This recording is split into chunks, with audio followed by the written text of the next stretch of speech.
Krishna Caitanya-caritamrita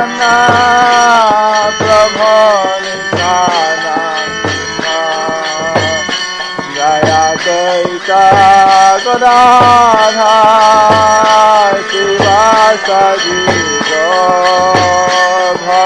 Swami The following is a lecture given by His Holiness Jayapataka Swami on December 9th, 1982 in Boston, Massachusetts. The class begins with a reading from the Caitanya-caritamrita, Madhya-lila, chapter 11, verse 41 through 46.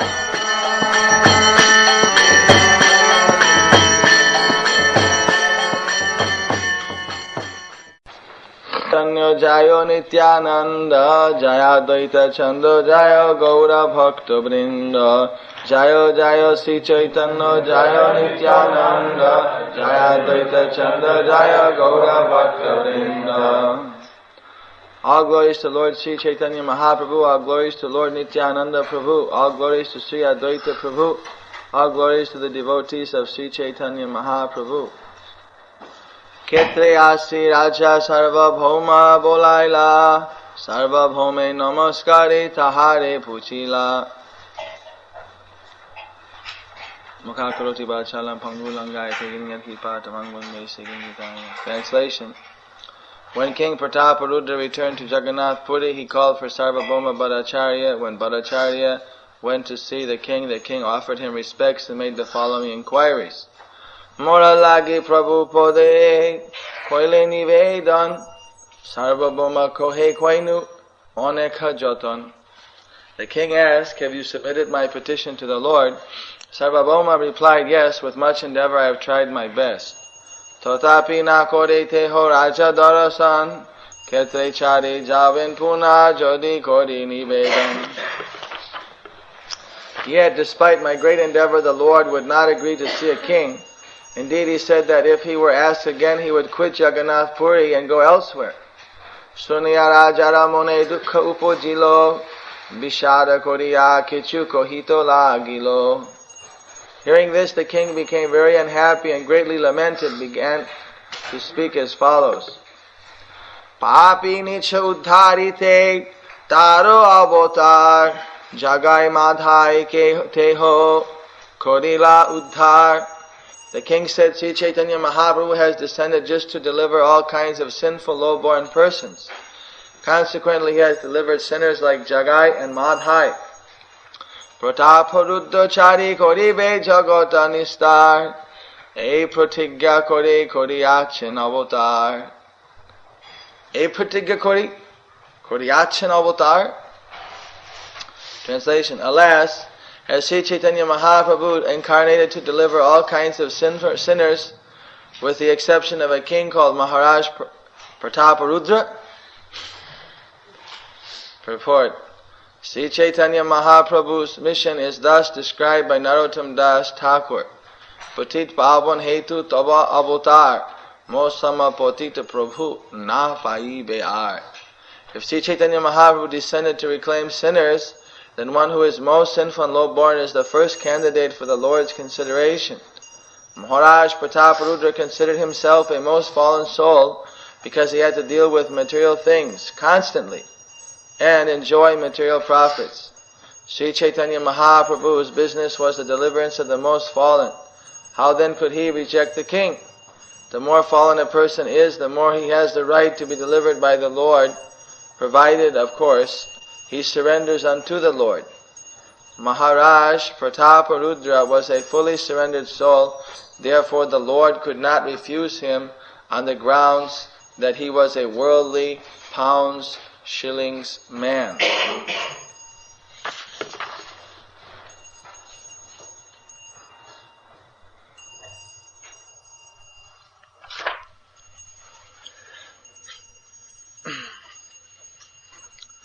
Maharaj Prataparudra has now become completely dedicated to Lord Chaitanya Mahaprabhu.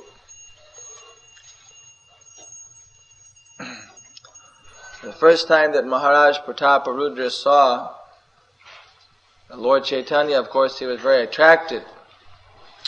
But when he saw that Lord Chaitanya was in such ecstasy, that there was drool coming from his mouth and that he was rolling in the dust and his body had become covered with dust. And at that time, there was a little confusion in his mind as to what was the real position of Lord Chaitanya Mahaprabhu. And he didn't know exactly what to make of the symptoms that he was seeing. As you may know that at that time he had a dream of Lord Jagannath. And in that dream he saw the deity of Lord Jagannath, and the deity was drooling, just like Lord Chaitanya. And the deity was covered with dust. And then Lord Jagannath told him that you are doubting Chaitanya Mahaprabhu, but your body, which is as a king anointed with camphor, with scented oils, with sandalwood pulp, is never qualified to touch the dust-covered,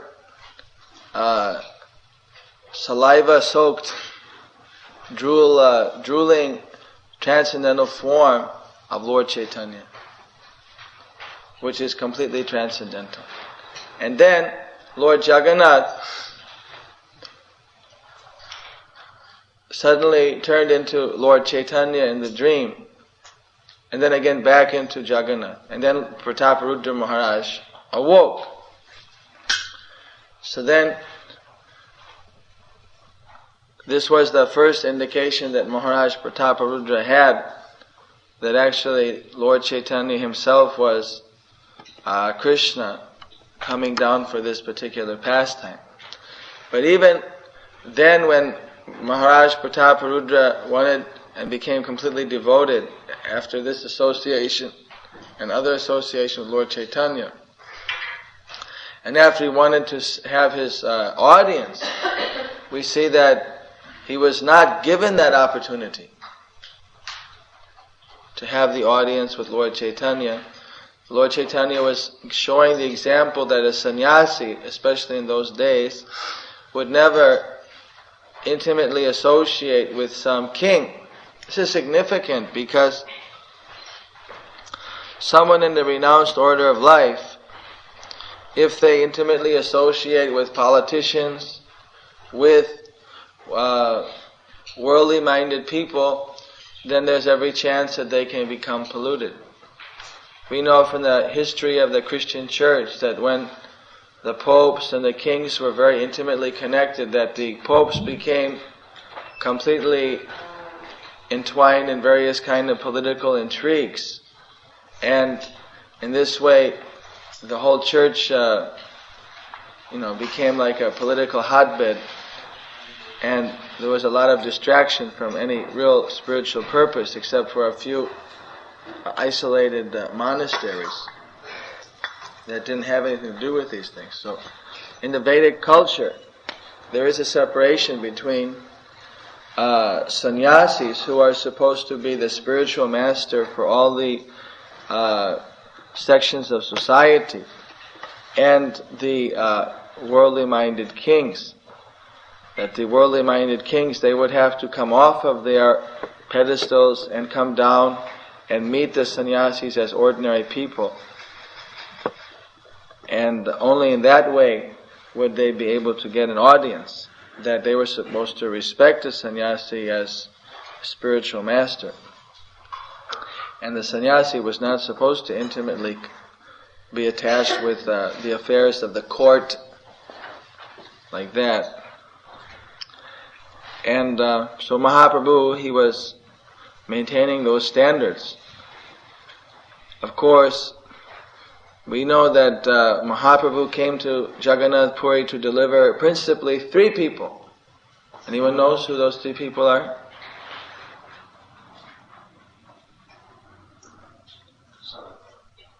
One?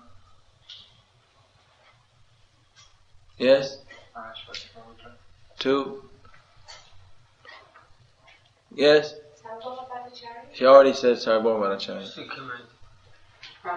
Ramananda Roy.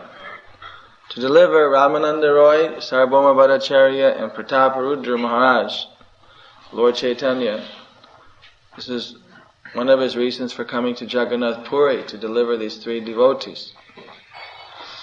And Lord Chaitanya, however, his way of delivering Maharaj Prataparudra was also that he never compromised the principles. He followed the strict principle that a preacher cannot preach unless his character is spotless. A little spot on a preacher's character, the examples give us like a drop of ink on a white sheet. Everyone will see it immediately. See?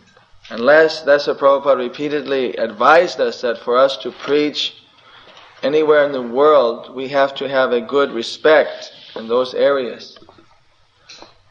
If we act in such a way that people distrust us, then it's very difficult to preach, because preaching is all a matter of faith, to some degree. Of course, Krishna consciousness has the maximum amount of scientific understanding, systematic presentation, even logical and beyond logical understandings. But nonetheless, if a person has already got it in his mind that, well, this person is not to be trusted, then no matter what you say, even if it makes sense, it's very hard to convince someone of something, because they won't really listen. So for a preacher, it's essential that his character should be held in great esteem. Maharaj, Prabhupada, he advised us that his desire was that everyone should understand and see ISKCON devotees as the most honest.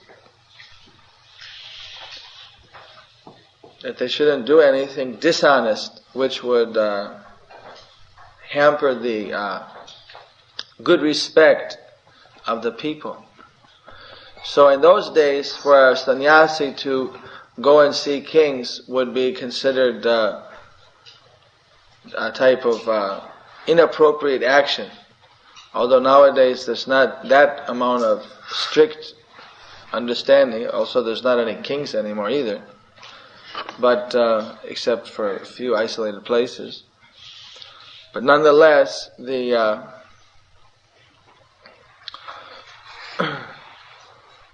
so that's the reason why Lord Chaitanya, he wouldn't come down to the platform of just associating with the king. The same thing happened in Mayapur. Jayadev, the great writer of the 10 Avatar and other Jagannath Stotrams and everything, he, Jai Jagadisha Hari, he was originally born and living in Navadvip Dham, in Rudradvip, Antardvip side, just there. This year during the festival, we took the devotees to the house of Jayadev. And from there, later on, of course, he went to Jagannath Puri. So when Jayadev was there, that was about 1,000 years ago, during the rule of that time the Mohammedans had not attacked Bengal. It was during the time of Balal and Lakshman Sen dynasty. The Sena dynasty had come up from South India and conquered over Bengal, and they were ruling there from Bengal itself, and they established their capital in Navadvip, in Mayapur Dham. Also, their palace is still there in Mayapur Dham. It is uncovered by dirt, and one can still see part of the house showing under this massive hill. That I can tell you later about that. So anyway, at the time when the kingdom was in full swing, you see, that's why Navadvip became known as the greatest place for the scholars, because during this time of the Balal and Sen dynasty, they were promoting the scholars, and that continued on even through the Mohammedan rule. they had two capitals. One was in Gaud, near Ramakeli, and the other was in Navadvip. So the principal one they shifted to Navadvip because it was so beautiful.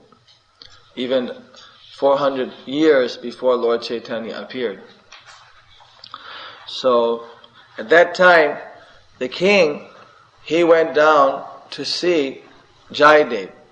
So when he saw Jayadev and he offered his obeisances, and then he requested that Jayadev would become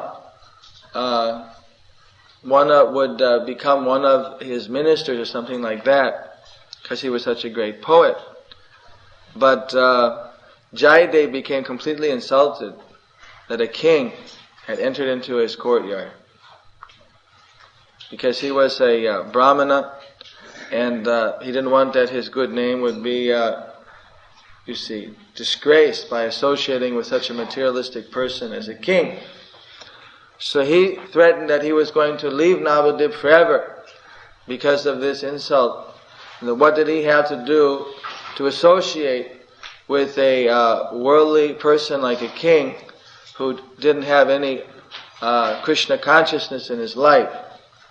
So the king fell down on his knees and he said that please don't leave my kingdom, that I need the association of the Vaishnavas, the devotees, and I know that it's my great misfortune that I have this worldly assignment of being a king and being involved in politics, but I simply want the association of the Vaishnavas, and therefore I beg you to please don't leave my kingdom, that I won't come to you as a king, I can come in any way. So then Jayadev, he considered that this king is actually a Vaishnava. In spite of my insulting him to his face, instead he just kneeled down and he begged that I don't leave his kingdom. It was actually like a test. So then Jayadev said, well, I've already said I'm going to leave Navadvip, but I won't leave your kingdom. I'll go across the river and I'll stay in the Champa Hati. And you can come and see me there, but you have to come incognito. You can't come as a king. So then, that was agreed. In Jayadev, he moved across the river.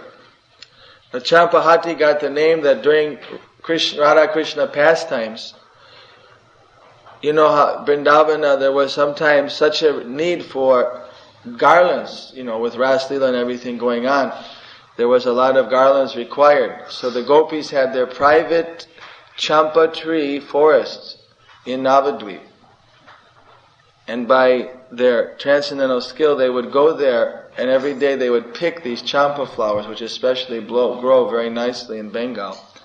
And they would get all the flowers for their garlands, and then take them back to Vrindavana. This is the Gupta Vrindavan.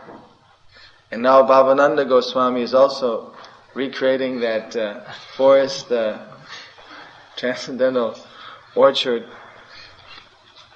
garden aspect at Mayapur Dham. Even today, this Champahati got the name because after the Dwapara Yuga was over and the gopis are no longer coming to get the champa flowers, with all those champa trees, champa, Golok champa as it's called, I don't know those are what they make the garlands out of in Hawaii. The type, they make, the yellow ones are called the Golok champa, but there's 5 times the champa. They have a name that they call those flowers here in America, in the lay. Frangipanis. Frangipani are Golok champas. The yellow ones. And the other type of champas are there. There's 5 different main kinds. Bhavananda Goswami has in Mayapur the special kind that's green.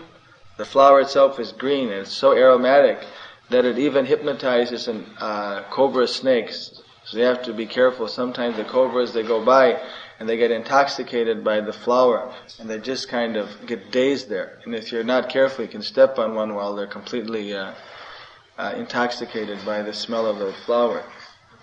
They kind of just lay around the tree. It's so sweet. So, in any case, Jayadev Goswami, then he was living over there in that forest. I was explaining that after the Dwapara Yuga was over, because they had all these flower trees, so naturally as Kali Yuga progresses, people, they want to utilize the material thing more profitably, so they started to sell all those flowers. And Hata means, marketplace. So Champahati became a marketplace for champa flowers, and they were selling it, to all the people around after Krishna's pastimes had wound up. So even today it's known as Champahati. It's on the farthest extreme of Navadip Dham. Navadip Dham is 16 krosas or 32 miles in circumference. So this is one side in a place known as Ritu Dweep. So there Jayadev, he had set up his house, and there he was writing some poetry about Radha and Krishna. At that time, he had some, I forget the exact, there was some pastime in his writing where he couldn't really finish it or something. And he was very desirous of seeing Radha Krishna in Navadvip. He knew that this was going to be the future coming of Lord Chaitanya, but he wanted to see the Lord Chaitanya as Radha Krishna in Navadvip Dham. So then the Lord appeared to him as Radha Krishna, and then came as Lord Chaitanya. And then he told him that you have to go to Jagannath Puri. Lord Jagannath wants you to go there. You have service to do. He fell at his feet and prayed that please allow me to stay here. I want to stay with you. And you're so kind that you have revealed your form even before you're coming here. But he said, no, Jagannath has called you. You have to go there. And then he disappeared. So like this, then Jayadev, he went down to Jagannath Puri. Of course, after that, it's history. So, in the same way as Jayadev didn't want to associate with the king, even the great astrologist Konar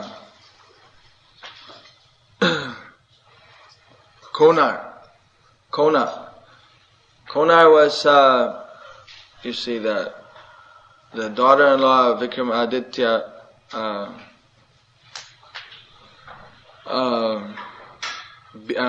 Bihamir, the astrologer of Vikramaditya, he had 9 jewels, and so one jewel was a physician, one was a politician, one was the astrologer, one was Kalidas, a poet, like that. So he had the 9th jewel was his astrologer, who was able to predict the future and do so many things. But his daughter-in-law was his Konar. So she, although she was a woman, she was the greatest astrologer in terms of even excelled her husband and her father-in-law. And she put the astrology and signs into very, very simple language for the common people. In India, most of the farmers know the Konar says. Just like she says, Aus chas lagitin mash. This, to grow early rice takes 3 months. Then she has all these sayings that Prabhupada would quote, that if it rains in the month of Magh, then it means that the king is pious, and things like that. So there are many type of signs like that. At a different time of the year, if there were these things that happened, it meant the king was impious or pious. If you leave and you see full water pots, or you see a jackal on the left side of the road, or so on and so forth. There were all so many signs and drishtis, the astrological omens. So she has a lot of works.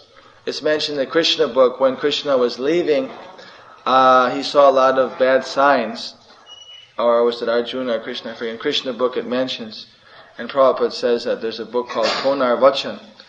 And these different signs are mentioned there. So because she was so famous like that, and she put things in such a nice, poetic, simple way that the common people were all the first time that astrology was really brought within their reach. So then the father-in-law, the king said that I want to make her my 10th jewel in the court. But in those days, the women would also not go in the court, because the court, there were all these politics and dancing girls, that any respectable woman would never go in a king's court. So, but the king was, insisting that, she should become, the 10th jewel, because she had attained so much prominence, even though she wasn't in the court, but with being without the court, outside of it, still she was writing, and she was in other ways influencing the whole society. So then she decided that to save the honor of her family, because her chastity otherwise would be kind of just brought into criticism by the very strict Vedic society if she accepted that.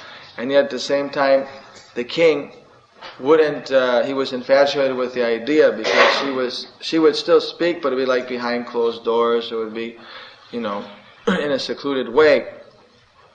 So she decided she was going to cut out her tongue. If she cut her tongue off, then she could no longer go to the courtroom, because she couldn't speak. But she did her chart and found that she was going to die by bleeding of the tongue. So she said it worked out the same. She cut off her tongue and bled to death, to save the chastity and honor of her family.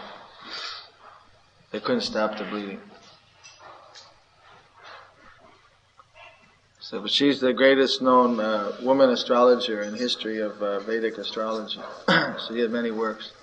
So like this, the king's court was considered to be materialistic, and the kings, generally they wouldn't go to the courtroom unless it was absolutely necessary. But if a king was actually very humble and devoted, so he would go incognito or whatever and meet these devotees.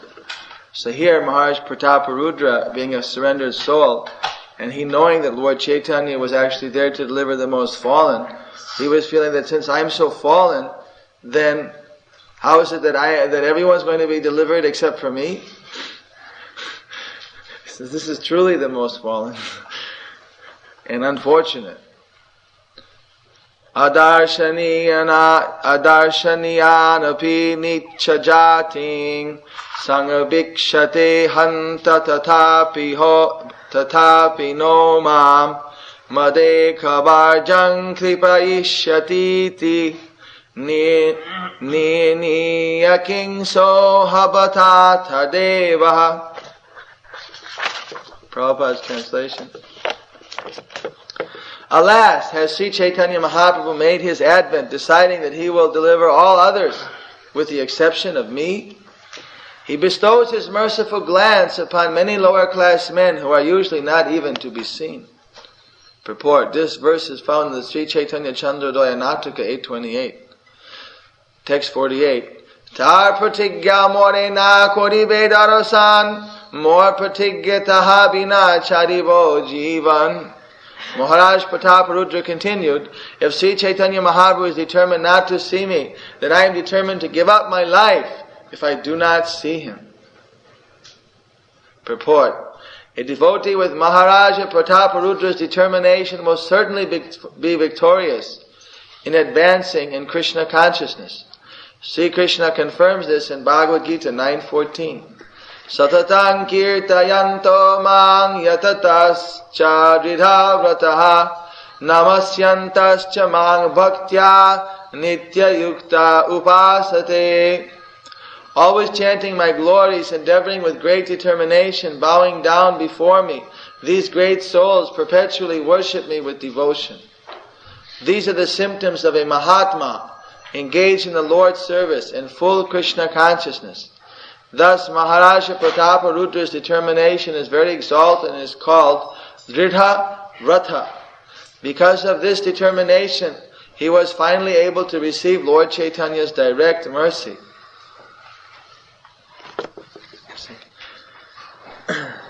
One should be completely single-pointed for getting Lord Chaitanya's mercy. Even if one is the most fallen soul, but if one is single-pointedly determined to get the mercy of Lord Chaitanya, then even if otherwise one is completely unqualified, by the mercy of Lord Chaitanya, that person can be delivered simply by surrendering unto his lotus feet.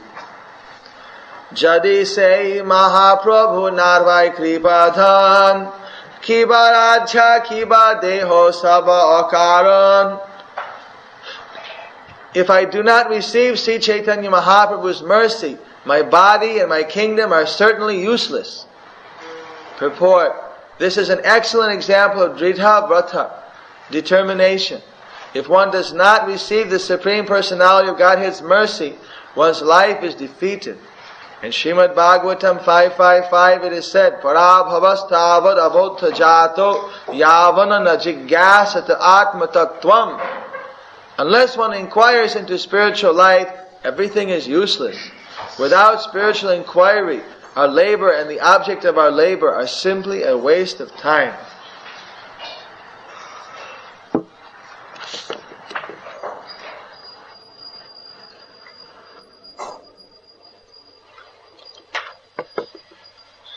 So it's already 7.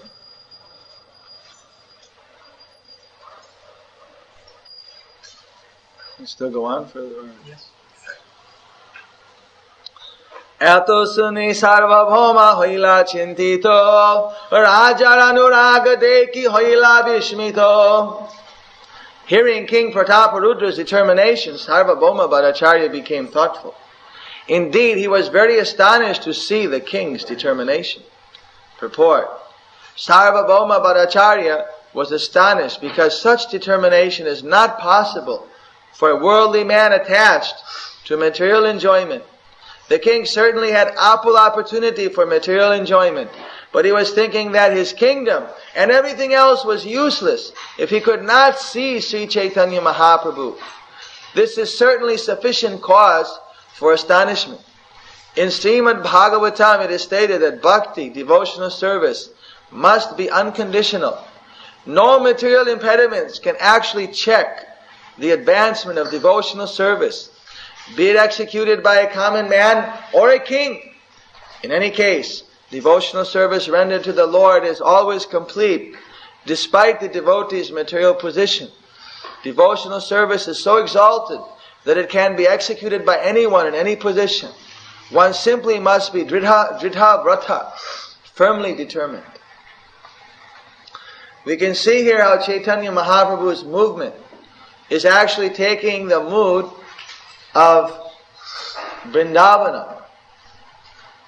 How the followers of his Sankirtan movement are actually following in the footsteps of the gopis and of the residents of Vrindavan. Just as Lakshmi Devi was doing tapasya to get into Vrindavan pastimes. For a long time she was doing tapasya to try to join the Ras-lila. But she was not allowed. She was refused. Even she was the chief goddess of fortune who could always sit on the chest, just be embraced on the chest of Lord Narayana. She was not allowed to enter into the Ras-lila because she had this queenly attitude. She had this not enjoying, of course, service attitude, but in a service of respect and reverential attitude. Therefore, she was not allowed to come.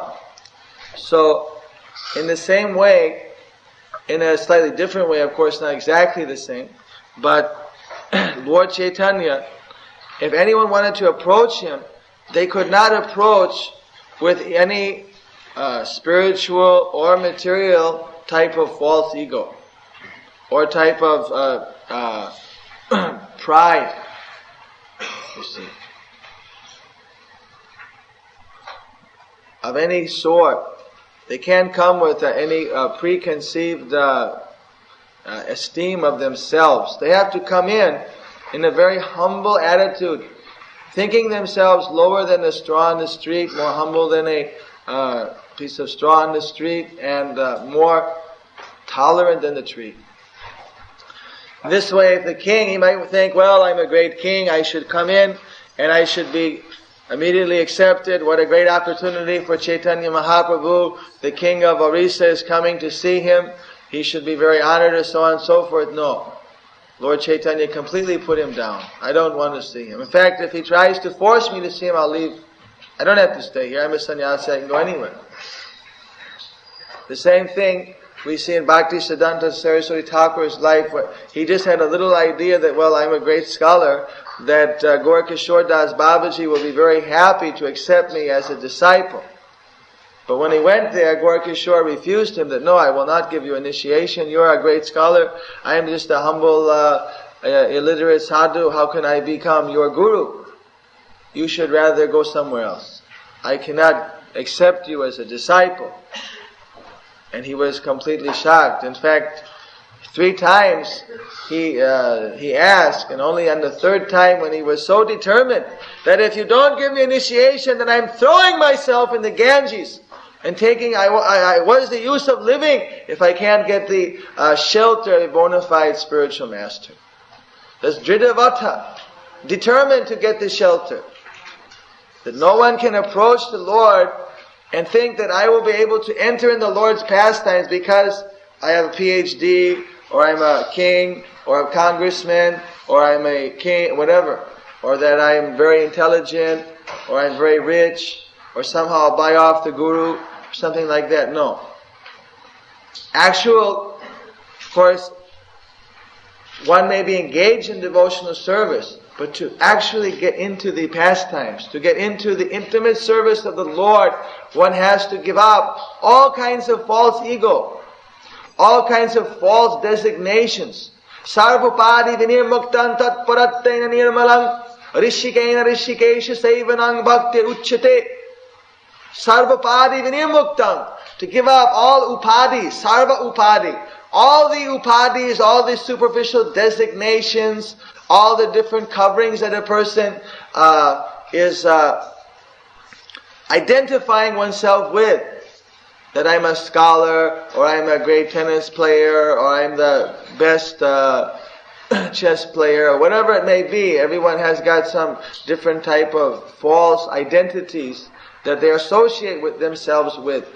Ultimately, to get into the intimate, eternal pastimes of the Lord, which are fully spiritual, which have nothing to do with any designation of this material world, which are all temporary, whether from king or to pauper, unless one simply is going in as a humble servitor of the Lord, without any material, superficial designation, one cannot be accepted in that highest intimate association with the Lord as His confidential servitor. One has to go in completely without false egos. Just with the ego that I am the servant of the Lord. So just as a test, we can see how Lord Chaitanya is putting Maharaj Prataparudra through these various tests to show that he is not coming to him as a king, but as a humble devotee. And for that reason, because he's determined to go to the lotus feet of Lord Chaitanya, nothing else is mattering to him. He's actually showing that he is qualified and ready to get the mercy of Lord Chaitanya Mahaprabhu. No one should take this mercy of Lord Chaitanya Mahaprabhu cheaply. He gives His mercy to the most fallen of souls, but if someone thinks that they have any other qualification apart from being the most fallen to get the mercy of Lord Chaitanya, then they may be left without that mercy. It's simply sheer mercy. There's no qualification one can have which is great enough that one can have which will qualify one to get the mercy of Lord Chaitanya. What He is giving, you couldn't buy it for anything. You couldn't exchange it for anything. It's so great, it's so invaluable, that it's simply given as a sheer mercy. There's no other way. It's simply that if the person has got this determination and approaches in the proper attitude, then the Lord is inclined to give that person His mercy. But actually, it is so valuable that there's no price anyone could pay. It's simply that it's His mercy, it's His wish to give out this transcendental treasure to those who are eager for it, who want it, who are determined to get it, and who approach Him in that humble and surrendered mood. He gives it to them. So knowing that all the great devotees of the Lord and all the aspiring transcendentalists, they give up their false attachment to thinking of themselves as most important in the material world, and they just approach the Lord as humble servitors, and they get that invaluable mercy, just as in the future Maharaj Prataparudra also gets that mercy from the Lord, and he's able to personally come. He goes in a white dress, incognito, and he massages the lotus feet of Lord Chaitanya Mahaprabhu, and this way he gets the mercy of the Lord. Of course, that was after quite a bit of trials and tribulation, but of course he felt it was completely worth it, and his life at that time was fulfilled. Jai Sri Krishna Chaitanya Prabhu Nityananda Sita Iti Gadadhara Sivasadi Gaur Bhakta Vrinda. Hare Krishna, Krishna Krishna, Hare Hare, Hare Ram, Hare Ram, Ram Ram.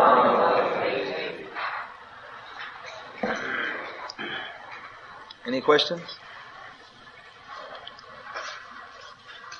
Maharaj Prataparudra ki, Sarvana Varashaj ki, Sri Chaitanya Mahaprabhu ki, Prabhupada ki, Srotagan ki. Glories to the listeners.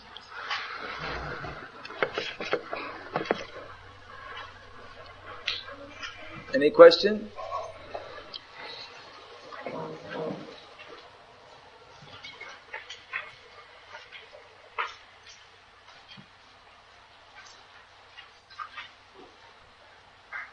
Yes?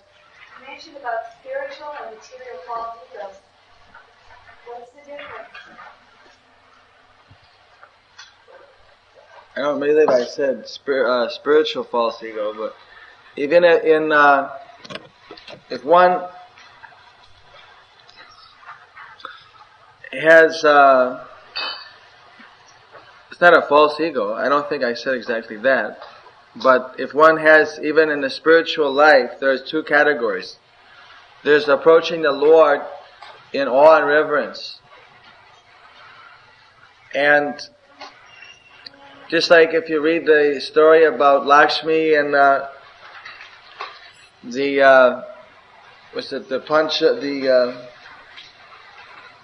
do they call that here?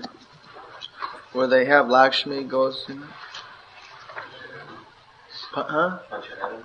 Panchaharami festival. How Lakshmi has got a specific relationship with the Lord. So that relationship is that she thinks that Krishna is almost like her henpecked husband or something. And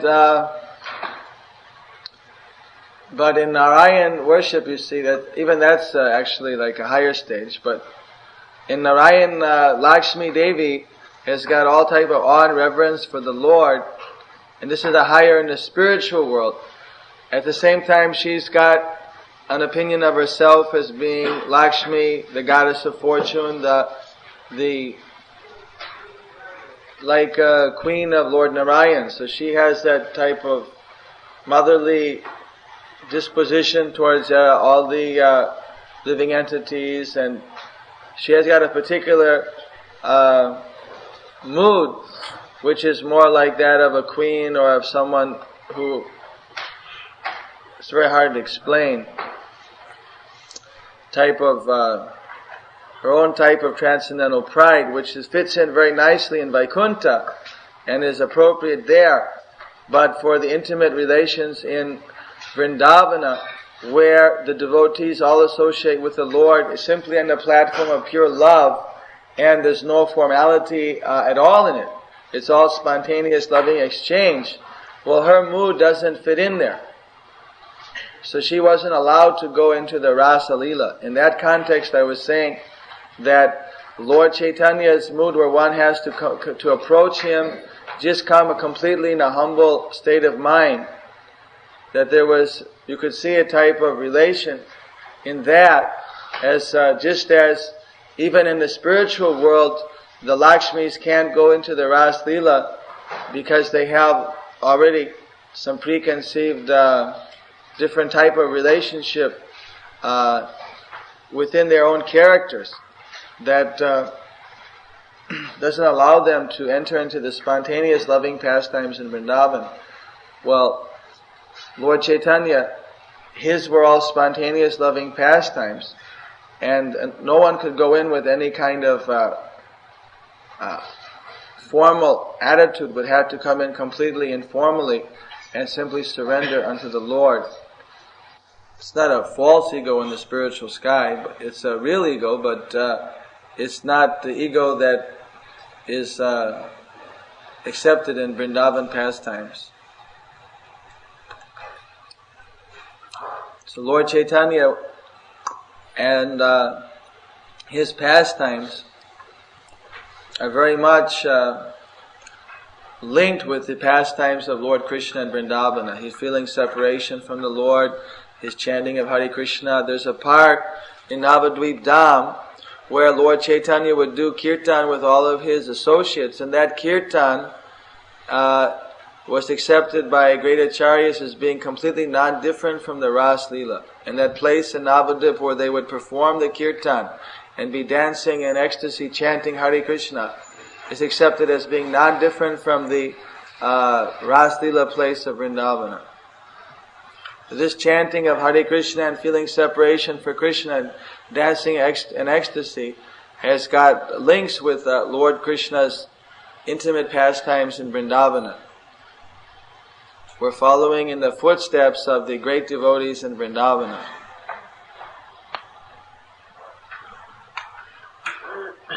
Therefore, one has to approach Lord Chaitanya completely in a humble state of mind. If one thinks that, well, spiritually I am very advanced, I can perform tapasyas or this or that, or materially if one thinks that they're qualified because they have some good looks, money, fame, or education, those are not qualifications to enter into the pastimes of the Lord, or to enter into His movement. His movement is a continuing pastime in relation with Lord Krishna. This process of Sankirtan is not at all on the material platform. It's completely on the spiritual platform.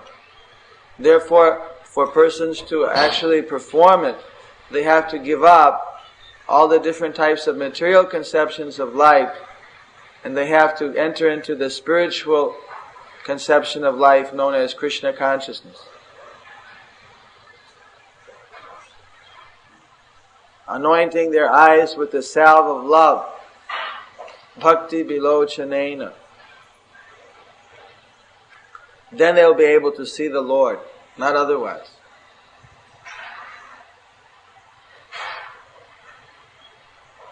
We have other people outside who chant and still have material ideas, but they will not be able to enter into the real ecstasies of devotional service. They'll simply be able to scratch the surface, get the scent.